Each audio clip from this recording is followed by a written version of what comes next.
È sempre strano parlare di musica con Francesco Cusa, sembra sempre che la musica sia eh, da un'altra parte, sotto, sopra, è quasi un sacrilegio nominarla.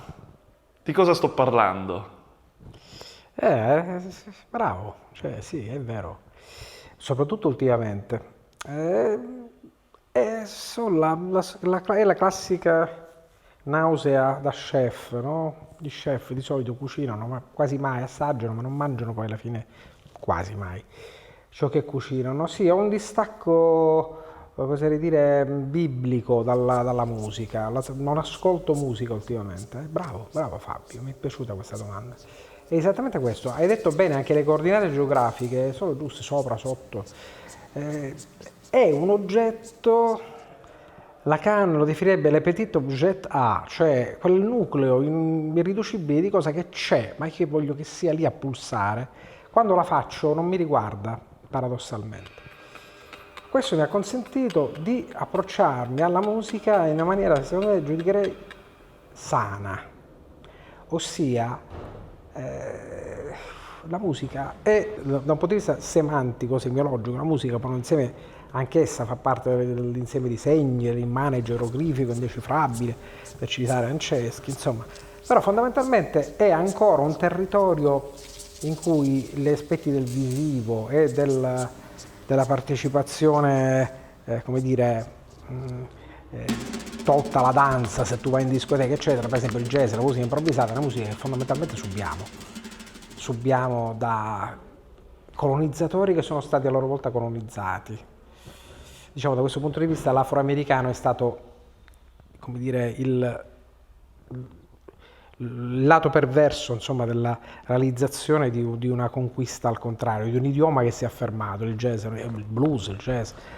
E quindi noi parliamo una lingua che fondamentalmente, soprattutto questa connotazione musicale di cui ci occupiamo, jazz, improvvisazione, blues, le abbiamo ereditate. Le abbiamo ereditate come? Questa è la domanda da porci. La domanda te la pongo io e diciamo che è banale, ma secondo me è giusta.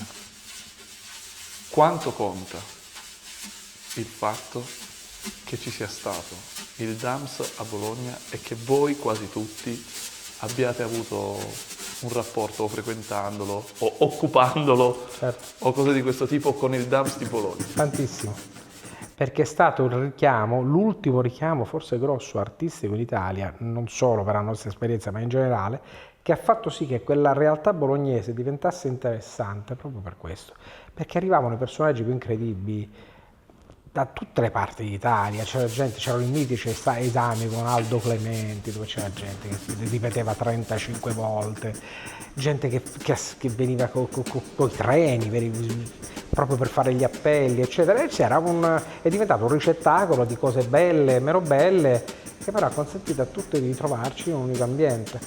Era questa città che viveva già una crisi in quegli anni, che ha vissuto questo fermento ma ricordo che in quegli anni c'erano docenti come Leidi, Azzaroni, cioè, voglio dirti, stiamo parlando potrei citarne tantissimi, Celati che insegnava letteratura inglese e così via, quindi c'erano delle vere e proprie eccellenze.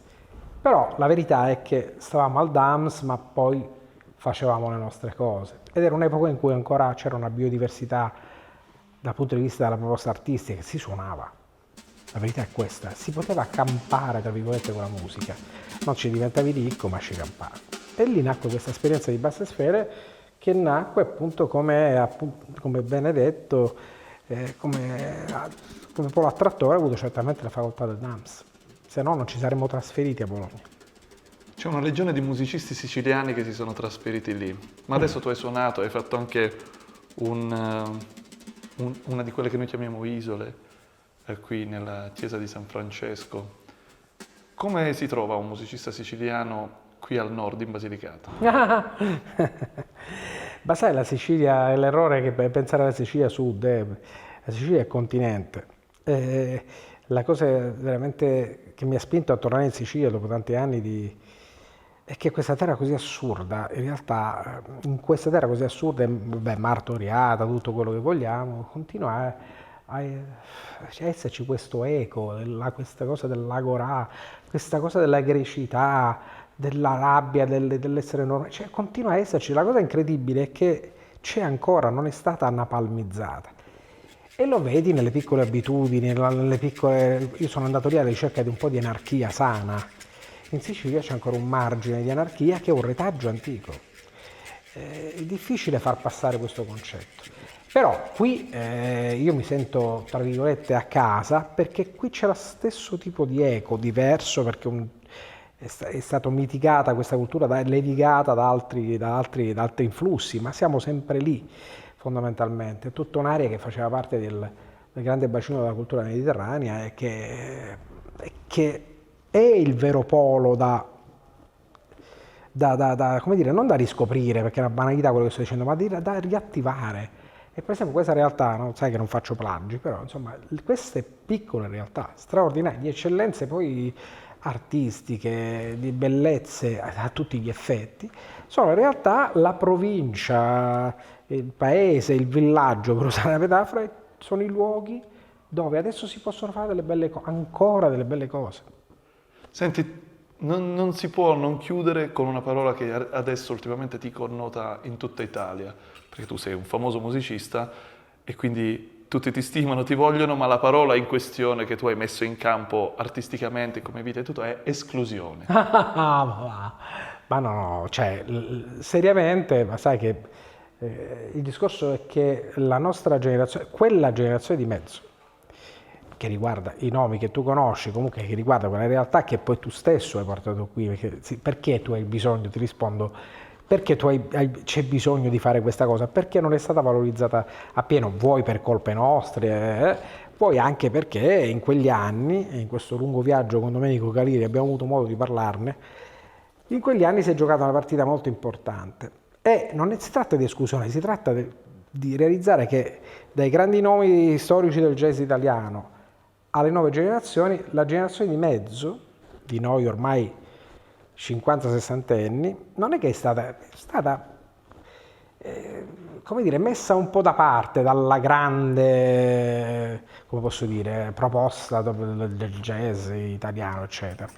E questo secondo me non è un problema che ha a che vedere con un fattore personale, è un problema che dovrebbe porsi più seriamente certa critica italiana, se esiste ancora, certa ricerca italiana, eccetera, perché tu sei l'esempio che senti la necessità di fare questo punto di osservazione, di proposta di una realtà che c'è stata e che è scarsamente documentata. Perché noi, io dico l'ultima cosa, probabilmente siamo stati penalizzati perché siamo stati quello snodo cruciale che passava dall'analogico al digitale. E gli anni 90 al 2000, perché questa parabola continua fino al 2004-2005, fino quasi al 2010 si promana, no?